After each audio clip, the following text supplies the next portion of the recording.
The partial meltdown of nuclear reactors in Japan following a devastating earthquake and tsunami has catapulted the issue not only of our energy sources, but how hazardous waste is managed generally into the public eye. A hearing here in Parliament looked at ways to improve the way hazardous waste is managed, both legally and on the ground. I asked the organiser, Polish MEP Bogusław Sonik, what his aims were. Now it's Japan, but a few months ago it was Hungary, where toxic waste was spilled. Where are we with legislation? How efficient are our national services in controlling this waste, in preventing new catastrophes elsewhere? According to Mr. Sonik, where the European Commission feels that existing legislation is not being properly implemented at member state level, NGOs feel that existing legislation is too complicated and spread out over too many directives. In the Hungarian case, the substances leaked by the alumina plant were not considered hazardous under Hungarian law, despite the damage they caused. After the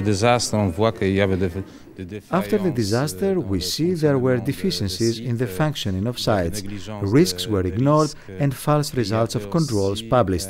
It's always the same, because there are criticisms that there is too much European Union, too much administration, that EU law is invading national laws. But when there is a catastrophe, everyone asks for more European Union and more European control.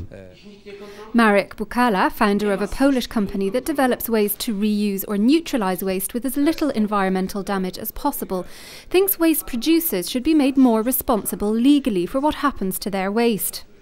Basically, we do not control properly what is happening there with dangerous waste.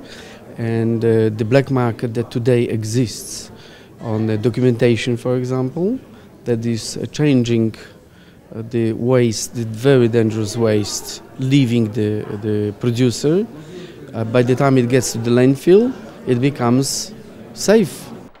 He believes it's possible to track all waste using satellite technology, for example, and that prices for storing hazardous waste should be increased to encourage recycling. Today there is no waste that cannot be made it into the safe waste. And no waste, yes, and there's also a lot of materials to be recovered from the waste. Professor Szépvölgyi is an expert in chemical engineering with an enormous amount of experience. His message to both legislators and industry was that more should be done on the efficiency of the production cycle, with more invested in R&D and bringing its results onto the industrial market. If we look at the Japanese example, when there were some problems in the economy, they invested into research and development.